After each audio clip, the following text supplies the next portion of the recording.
ಸಿದ್ದರಾಮಯ್ಯನ ಜೊತೆ ಸರ್ಕಾರ ಇಷ್ಟು ಸ್ಟ್ರಾಂಗ್ ಆಗಿ ನಿಂತಿದೆ, ಹೈಕಮಾಂಡ್ ಭಾಳ ಸ್ಟ್ರಾಂಗ್ ಆಗಿ ನಿಂತಿದೆ. ಹಾಗಾಗಿ ಪ್ರತಿಯೊಬ್ಬರು ಕೂಡ ಸಿದ್ದರಾಮಯ್ಯನ ಜೊತೆ ನಿಲ್ಲೇಬೇಕಾಗಿದೆ, ಮಾತು ಕೇಳಲೇಬೇಕಾಗಿದೆ. ಯಾಕೆ? ಒಂದು ಕಡೆ ನಾನು ಹೇಳಿದೆ, ಸಿದ್ದರಾಮಯ್ಯ ಏನಾದರೂ ಕೆಳಗಿಳಿದ್ರೆ ಸರ್ಕಾರ ಹಿಂಗೆ ಬಿದ್ದೋಗ್ಬೋದು. ಎರಡನೇದಾಗಿ ಆಯ್ತು, ಒಂದು ಸರ್ಕಾರ ಬಿದ್ದೋಯ್ತಪ್ಪ, ಏನೀಗ ನೆಕ್ಸ್ಟ್ ಏನಾದರೂ ಮಾಡ್ಕೋತೀವಿ ಅಂತ ಹೋಗ್ಬೋದಲ್ವಾ.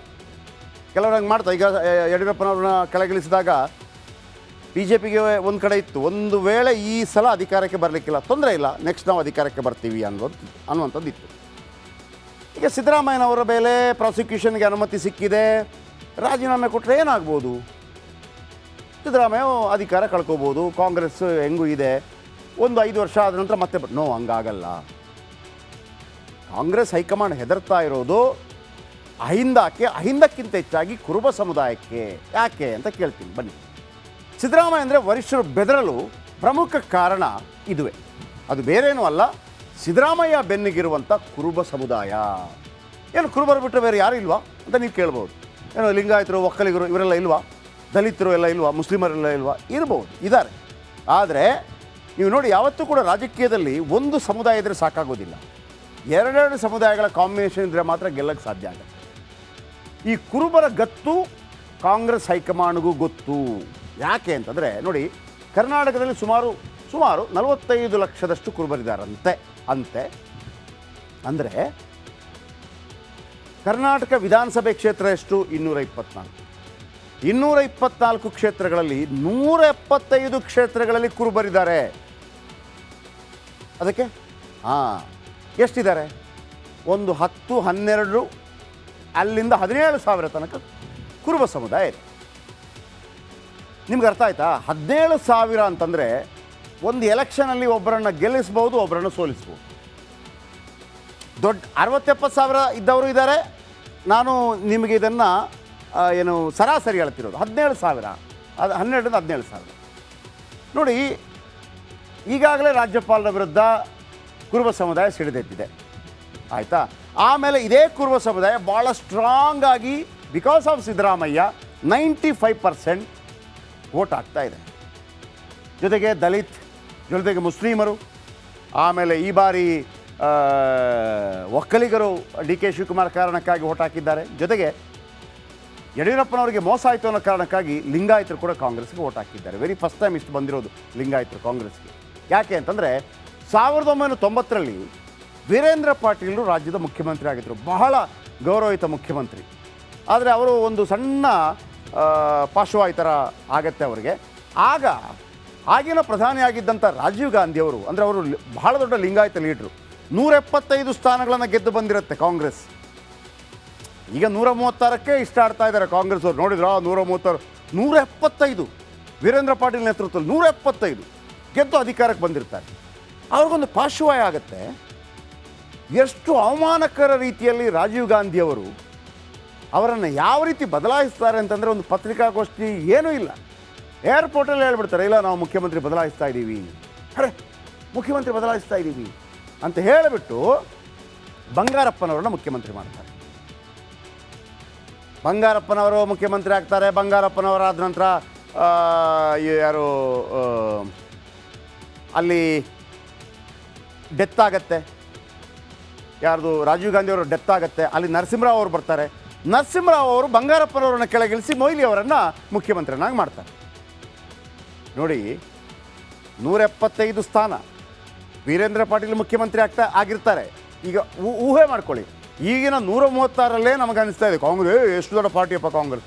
175 ವೀರೇಂದ್ರ ಪಾಟೀಲರು, ಲಿಂಗಾಯತ ನಾಯಕರು, ಅವ್ರಿಗೊಂದು ಪಾರ್ಶ್ವವಾಯು ಆಗುತ್ತೆ ಅಂಥೇಳಿ ಅವರನ್ನು ಒಂಥರ ಅವಮಾನಕರ ರೀತಿಯಲ್ಲಿ ತೆಗೆದು ಎಲ್ಲಿ ಏರ್ಪೋರ್ಟಲ್ಲಿ ಹೇಳ್ತಾರೆ ಚೇಂಜ್. ಆಮೇಲೆ ಬಂಗಾರಪ್ಪನವರು ಮುಖ್ಯಮಂತ್ರಿ ಆಗ್ತಾರೆ. ಅಷ್ಟಾಗುವಾಗ ಶ್ರೀ ಪೆರಂಬದೂರಿನಲ್ಲಿ ರಾಜೀವ್ ಗಾಂಧಿಯವರ ಹತ್ಯೆ ಆಗುತ್ತೆ. ರಾಜೀವ್ ಗಾಂಧಿಯವರ ಹತ್ಯೆ ಆದ ನಂತರ ನರಸಿಂಹರಾವ್ ಪ್ರಧಾನಮಂತ್ರಿ ಆಗ್ತಾರೆ. ನರಸಿಂಹರಾವ್ ಅವರು ಬಂಗಾರಪ್ಪನವರನ್ನು ತೆಗೆದು ವೀರಪ್ಪ ಮೊಯ್ಲಿ ಅವರನ್ನು ಮುಖ್ಯಮಂತ್ರಿ ಮಾಡ್ತಾರೆ. ನೆಕ್ಸ್ಟ್ ಎಲೆಕ್ಷನ್ ಬರುತ್ತೆ. 175 ಇದ್ದ ಕಾಂಗ್ರೆಸ್ ಎಷ್ಟು ಬಂದಿರ್ಬೋದು? 30. ಆವತ್ತು ಲಿಂಗಾಯತರು ತಿರುಗಿ ಬಿದ್ದವರು ಇಲ್ಲಿ ತನಕ ಕಾಂಗ್ರೆಸ್ ಜೊತೆ ಗುರುತಿಸ್ಕೊಂಡಿಲ್ಲ. ಇದುವರೆಗೂ ಕಾಂಗ್ರೆಸ್ ಜೊತೆ ಬಂದಿಲ್ಲ ಅವರು ಲಿಂಗಾಯತರು. ಈ ಬಾರಿ ಯಡಿಯೂರಪ್ಪನವರಿಗೆ ಕಿರಿಕಿರಿ ಆಯಿತು ಅನ್ನೋ ಕಾರಣಕ್ಕಾಗಿ ಸ್ವಲ್ಪ ಮಟ್ಟಿಗೆ ಬಂದಿದ್ದಾರೆ, ವಾಪಸ್ ಹೋಗ್ಬೋದು ಅದು. ಆ ಸಂದರ್ಭದಲ್ಲಿ ಈ ಅಲ್ಪಸಂಖ್ಯಾತರು, ಹಿಂದುಳಿದ, ದಲಿತ ಕಾಂಗ್ರೆಸ್ಗೆ ಭಾಳ ಸ್ಟ್ರಾಂಗ್ ಆಗಿ ನಿಂತ್ಕೊಂಡಿದೆ. ಲಿಂಗಾಯತರು ಬಿ ಜೆ ಪಿಗೆ ಹೋದರು, ಒಕ್ಕಲಿಗರು ದೇವೇಗೌಡರ ಜೊತೆ ನಿಂತ್ಕೊಂಡ್ರು. ಮತ್ತು ಕಾಂಗ್ರೆಸ್ಗೆ ಯಾರಿರೋದು? ಅಹಿಂದ ವರ್ಗ. ಈ ಅಹಿಂದ ವರ್ಗಗಳ ಹಿರಿಯಣ್ಣ ಯಾರು? ಕುರುಬ ಸೈನ್ಯ. ಹಾಗಿದ್ದಾಗ ಲಿಂಗಾಯತರಿಲ್ಲ, ಒಕ್ಕಲಿಗರಿಲ್ಲ, ಎರಡೂ ಬಂದಿರೋದು ಬೇರೆ ಬೇರೆ ಕಾರಣಕ್ಕಾಗಿ. ಒಂದು ಡಿ ಕೆ ಶಿವಕುಮಾರ್ ಕಾರಣಕ್ಕಾಗಿ, ಮತ್ತೊಂದು ಯಡಿಯೂರಪ್ಪನವರ ಬೇಸರದ ಕಾರಣಕ್ಕಾಗಿ ಕಾಂಗ್ರೆಸ್ಗೆ ಸ್ವಲ್ಪ ಮಟ್ಟಿಗೆ ಬಂದಿದೆ. ಇದು ಪರಂಪರಾನುಗತ ಅಹಿಂದ. ಅದರಲ್ಲಿ ಕುರುಬರು ತಿರುಗಿ ಬಿದ್ದರೆ ರಾಜ್ಯದಲ್ಲಿ ಕಾಂಗ್ರೆಸ್ ಉಳಿಯತ್ತಾ? 175 ಕ್ಷೇತ್ರದಲ್ಲಿ ಓಟಿಲ್ಲ ಅಂತಂದರೆ ಕುರುಬರದು. ಹಾಗಾಗಿ ಅಹಿಂದ ಮತ ಬ್ಯಾಂಕ್ ಛಿದ್ರವಾದರೆ ಸರ್ಕಾರ ಉಳಿಯಲ್ಲ. ಹಾಗಂತ ಕುರುಬ ಸಮುದಾಯ ಮಾತ್ರ ಅಲ್ಲ, ಸಿದ್ದರಾಮಯ್ಯ ಡಿಸ್ಟರ್ಬ್ ಆದರೆ ಅಹಿಂದ ಸಮುದಾಯ ಒಂದು ರೀತಿಯಲ್ಲಿ ಡಿಸ್ಟರ್ಬ್ ಆಗುತ್ತೆ. ಒಂದು ವೇಳೆ ಸಿದ್ದರಾಮಯ್ಯ ಸಿ ಎಂ ಪಟ್ಟ ಬಿಟ್ಟು ಕೊಟ್ಟರೆ ಯಾರೇ ಸಿ ಎಂ ಆದರೂ ಕೂಡ ಕಾಂಗ್ರೆಸ್ ಪಾರ್ಟಿಯನ್ನು ಅಲುಗಾಡಿಸೋದು ಭಾಳ ಈಸಿ. ಹೆಂಗೆ ಅಂತ ನೀವು ಕೇಳ್ಬೋದು. ಆಯ್ತಪ್ಪ, ಡಿ ಕೆ ಶಿವಕುಮಾರ್ ಅವರೇ ಆದರೂ ಅಂತ ಇಟ್ಕೊಳ್ಳಿ. ಸತೀಶ್ ಜಾರಕಿಹೊಳಿ ಅಂತವರೆಲ್ಲ ಸಪೋರ್ಟ್ ಮಾಡಲ್ಲ, ಅವರು 40 ಜನ ಇಟ್ಕೊಂಡು ಹೊರಟೋಗ್ಬಿಡ್ತಾರೆ. ಆಯಿತು, ಸತೀಶ್ ಜಾರಕಿಹೊಳಿ ಅವರನ್ನೇ ಮಾಡಿದ್ರು ಅಂತ ಇಟ್ಕೊಳ್ಳಿ. ಸಿದ್ದರಾಮಯ್ಯನಷ್ಟು ಪವರ್ಫುಲ್ ಆಗಲಿಕ್ಕೆ ಸಾಧ್ಯ ಇಲ್ಲ. ಹಾಗಿರುವಾಗ ಇಷ್ಟವೋ ಕಷ್ಟವೋ ಸಿದ್ದರಾಮಯ್ಯ ಇರಲೇಬೇಕು. ಸಿದ್ದರಾಮಯ್ಯ ಮಾಸ್ ಲೀಡರ್, ಸಿದ್ದರಾಮಯ್ಯ ಇರಲೇಬೇಕು. ಸಿದ್ದರಾಮಯ್ಯನ ವಿರುದ್ಧ ಯಾವುದೇ ಇಲ್ಲಿ ತನಕದ ಆರೋಪಗಳಿಲ್ಲ, ಗುರುತರ ಆರೋಪಗಳಿಲ್ಲ. ಇದೊಂದು ಫಸ್ಟ್ ಟೈಮ್ ಬಂದಿರುವಂಥದ್ದು. ಹಾಗಾಗಿ ಸಿದ್ದರಾಮಯ್ಯನವರು ಉಳಿದರೆ ಮಾತ್ರ ಕಾಂಗ್ರೆಸ್ಗೆ ಉಳಿಗಾಲ ಇದೆ, ಕಾಂಗ್ರೆಸ್ ವೋಟ್ ಬ್ಯಾಂಕ್ಗೆ ಉಳಿಗಾಲ ಇದೆ.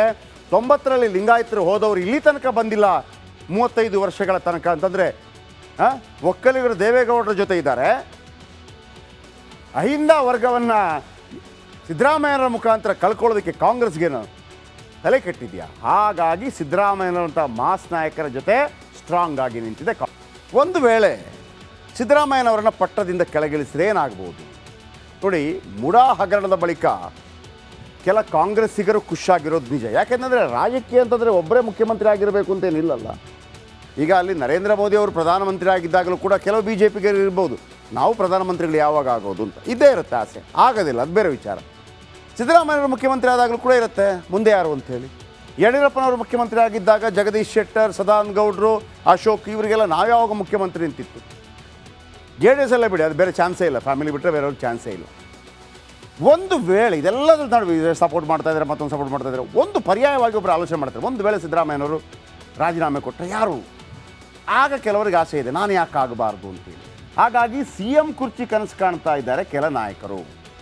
ಆದರೆ ದೆಹಲಿ ನಾಯಕರು ಸಿದ್ದರಾಮಯ್ಯ ಅವರನ್ನು ಕೆಳಗಿಳಿಸೋದಕ್ಕೆ ಬಿಡ್ತಾ ಇಲ್ಲ. ಯಡಿಯೂರಪ್ಪನವರ ವಿಚಾರದಲ್ಲಿ ಏನಾಯಿತು, ಹೈಕಮಾಂಡ್ಗೆ ಇಷ್ಟ ಇರಲಿಲ್ಲ ಯಡಿಯೂರಪ್ಪನವರು ಮುಖ್ಯಮಂತ್ರಿಯಾಗಿ ಮುಂದುವರಿಯೋದು, ಅವರೇ ತಳ್ತಾ ಇದ್ರು. ಆದರೆ ಇಲ್ಲಿ ಹೈಕಮಾಂಡ್ಗೆ ಇಷ್ಟ ಇದೆಯೋ ಇಲ್ವೋ, ಸದ್ಯಕ್ಕಂತೂ ಅವರೇನಾದರೂ ಸಿದ್ದರಾಮಯ್ಯನವರನ್ನು ಕೆಳಗಿಳಿಸಿದರೆ ಆಗುವಂಥ ಅನಾಹುತಗಳ ಬಗ್ಗೆ ಅವರಿಗೆ ಅರಿವಿದೆ. ಹಾಗಾಗಿ ಶತಾಯಗತಾಯ ಹೈಕಮಾಂಡ್ ಸಿದ್ದರಾಮಯ್ಯ ಪರ ನಿಂತಿದೆ. ನೋಡಿ, ಈಗಾಗಲೇ ಕಾಂಗ್ರೆಸ್ನಲ್ಲಿ ಒಂದು ಆತ್ಮಹತ್ಯಾ ದಳ ತಲೆ ಎತ್ತಿದೆಯಂತೆ. ಆತ್ಮಹತ್ಯಾ ದಳ ಅಂತಂದ್ರೇನು? ಸಿದ್ದರಾಮಯ್ಯನವರನ್ನು ಏನಾದರೂ ಕೆಳಗಿಳಿಸಿ ಡಿ ಕೆ ಶಿವಕುಮಾರ್ ಅವರನ್ನ ಮುಖ್ಯಮಂತ್ರಿ ಮಾಡಿದರೆ ಸರ್ಕಾರ ಉಳಿಸಲ್ಲ, ಸರ್ಕಾರವನ್ನೇ ಉಳಿಸಲ್ಲ. ಯಾರು ಆತ್ಮಹತ್ಯಾ ದಳದ ಮುಖ್ಯಸ್ಥ? ಲೋಕೋಪಯೋಗಿ ಸಚಿವ ಸತೀಶ್ ಜಾರಕಿಹೊಳಿ. ಎಸ್, ಸಿದ್ದರಾಮಯ್ಯ ಏನಾದರೂ ಕೆಳಗಿಳಿದರೆ, ಸಿದ್ದರಾಮಯ್ಯ ಏನಾದರೂ ರಾಜೀನಾಮೆ ಕೊಟ್ಟರೆ, ಸಿದ್ದರಾಮಯ್ಯನವರು ಮುಖ್ಯಮಂತ್ರಿ ಅರೆಸ್ಟ್ ಆಗೋದು ಬೇರೆ ವಿಚಾರ, ಮುಖ್ಯಮಂತ್ರಿ ಪಟ್ಟದಿಂದ ಕೆಳಗಿಳಿದರೆ, ಸಿದ್ದರಾಮಯ್ಯ ಒಂದು ಹುಕುಂ ಕೊಟ್ಟರೆ, ಅಂದರೆ ಇವ್ರಿಗೆ ಬೇಸರ ಆಗ್ಬಿಟ್ರೆ ಸತೀಶ್ ಜಾರಕಿಹೊಳಿ ಸರ್ಕಾರವನ್ನೇ ಬೀಳಿಸ್ತಾರೆ. ಹೆಂಗೆ ಹೇಳ್ತೀರಿ? ಎಸ್, ಸತೀಶ್ ಜಾರಕಿಹೊಳಿ ನೇತೃತ್ವದ ಪಡೆಯದ್ದು ಒಂದು ಅಜೆಂಡಾ ಫಿಕ್ಸ್ ಮಾಡಿದ್ದಾರೆ. ಅದೇನು?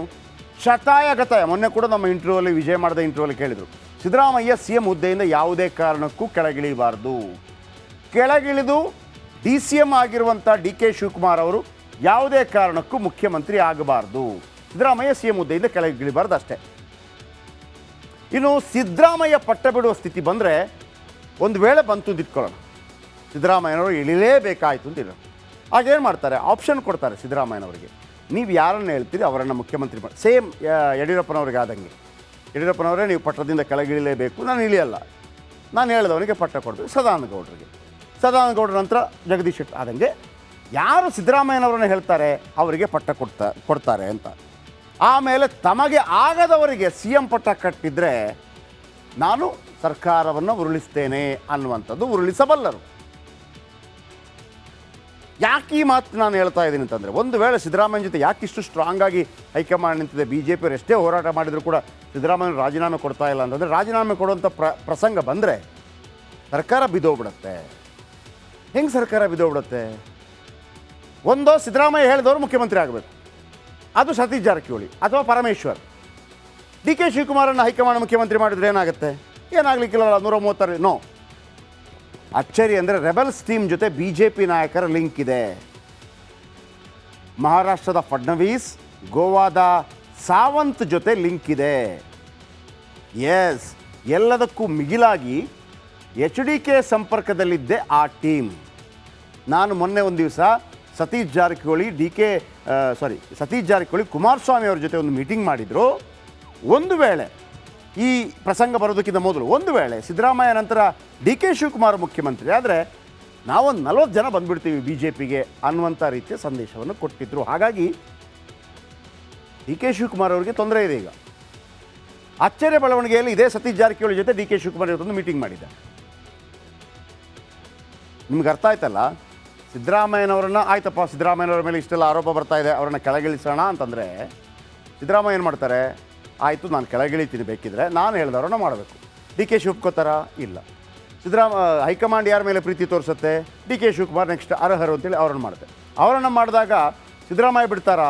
ಸಿದ್ದರಾಮಯ್ಯ ಬಿಡ್ತಾರೋ ಬಿಡೋದಿಲ್ಲ ಬೇರೆ ವಿಚಾರ. ಸಿದ್ದರಾಮಯ್ಯನವರು ಆಪ್ತರಿದ್ದಾರಲ್ಲ, ಸಿದ್ದರಾಮಯ್ಯನವರು ನೀವಿಲ್ಲ ಅಂದರೆ ನಾವಿಲ್ಲ, ಏನು ಮಾಡ್ತಾರೆ? ಅವರೊಂದು 40 ಜನರನ್ನು ಕರ್ಕೊಂಡು ಹೋಗ್ತಾರೆ. ಯಾರು ಹೋಗ್ಬೋದು? ಸತೀಶ್ ಜಾರಕಿಹೊಳಿ. ಹೆಂಗೆ ಹೇಳ್ತಿದ್ರು? ಸತೀಶ್ ಜಾರಕಿಹೊಳಿ ಈಗಾಗಲೇ ಕುಮಾರಸ್ವಾಮಿ ಜೊತೆ ಒಂದು ಮೀಟಿಂಗ್ ಮಾಡಿದ್ದಾರೆ. ಈ ಎಲ್ಲ ಕಾರಣಕ್ಕಾಗಿ, ಆದರೆ ಅದು ರಾಜಕೀಯ. ಸಿದ್ದರಾಮಯ್ಯ ಸುಮ್ಮನೆ ನನ್ನ ಮೇಲೆ ಆರೋಪ ಬಂದು ಎಳೆದು ಬಿಡ್ತೀನಿ, ಹಂಗಾಗಲ್ಲ. ಇದೇ ಕಾರಣಕ್ಕೆ ಸಿದ್ದರಾಮಯ್ಯ ಅವರನ್ನು ಕೆಣಕ್ತಾ ಇಲ್ಲ ಹೈಕಮಾಂಡ್. ಯಾಕಂದರೆ ಕೆಣಕಿದ್ರೆ ಟಗರು ರಾಮಯ್ಯ ಆಗಿ ಗುಮ್ಮೋದು ಪಕ್ಕ ಕಾಂಗ್ರೆಸ್ ಪಾರ್ಟಿಗೆ. ಸೊ ಹಾಗಾಗಿ ನಿಮ್ಗೆ ಅನಿಸ್ಬೋದು ಇಷ್ಟೆಲ್ಲ ನೀವು ಹೇಳ್ತಿರಲ್ಲ, ನಾಚಿಕೆ ಮಾನ ಮರ್ಯಾದೆ ಇಲ್ಲದೆ ಯಾಕೆ ಇಳಿತಾ ಇಲ್ಲ ಅಂತೇಳಿ ಬಿ ಜೆ ಪಿ ಆರೋಪ ಮಾಡ್ತಾ ಇದೆಯಲ್ಲ. ನಾಚಿಕೆ ಮಾನ ಮರ್ಯಾದೆಗಿಂತ ಹೆಚ್ಚಾಗಿ ಸರ್ಕಾರ ಬಿದ್ದೋಗ್ಬಿಡ್ತದೆ ಸಿದ್ದರಾಮಯ್ಯನವ್ರನ್ನ ಕೆಳಗಿಳಿಸಿದರೆ ಅಷ್ಟೇ. ಇನ್ನು ಸಿ